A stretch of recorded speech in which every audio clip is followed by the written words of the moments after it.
Hari itu, hari Sabtu, pada tanggal 16 November 2013, apabila ada sekumpulan kira-kira 30 remaja sedang berjalan-jalan pada malam minggu memutuskan untuk memasuki Banglo Usang di Sekudai, Johor.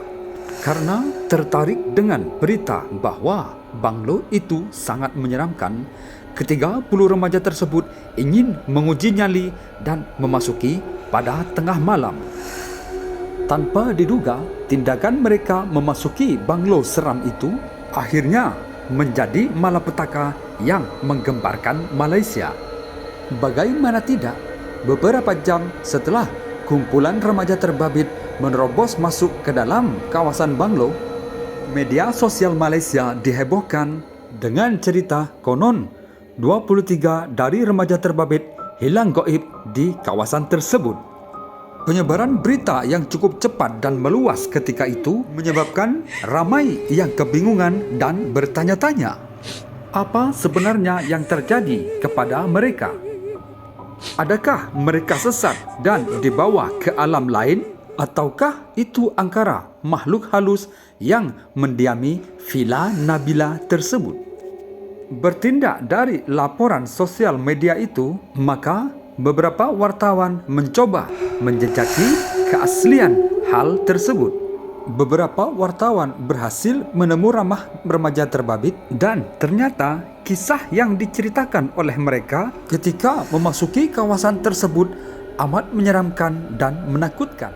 Mereka bercerita dalam keadaan gelap dan hanya menggunakan lampu senter handphone. Dia melihat kelibat anak-anak berlari sebelum melihat seorang remaja perempuan yang berusia 16 tahun berteriak seperti kesurupan, kata salah seorang saksi kepada wartawan.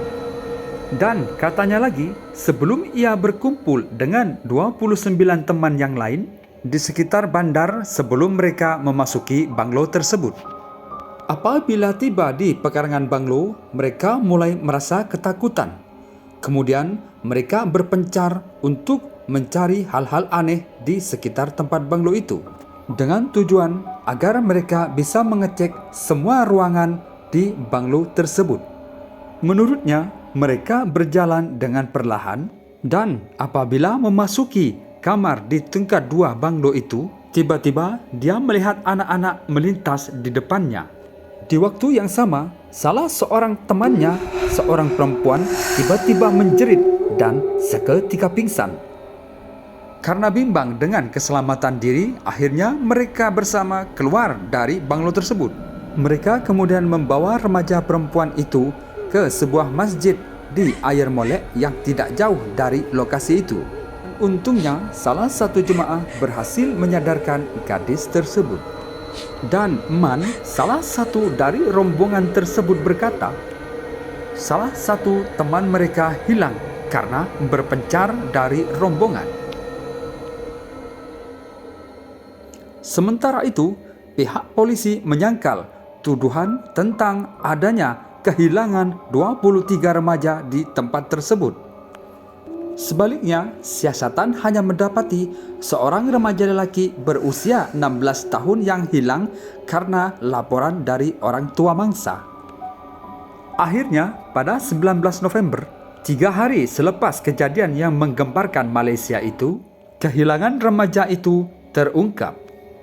Remaja yang hilang itu bukan karena diculik hantu atau disembunyikan makhluk halus. Namun, ia tidak pulang karena menginap di rumah temannya. Menurut siasatan, remaja lelaki itu bimbang untuk pulang ke rumahnya karena takut dimarahi sang ibu karena pulang terlalu lewat malam. Akhirnya, mengambil keputusan untuk tidur di rumah kawannya di flat Taman Desa Mutiara, Tebrau. Terungkapnya misteri kehilangan remaja di Villa Nabila pada tahun itu secara tidak langsung memberi pelajaran yang sangat berharga kepada kita semua, bahwa Tidak semua cerita panas yang disebarkan melalui media sosial boleh dipercayai.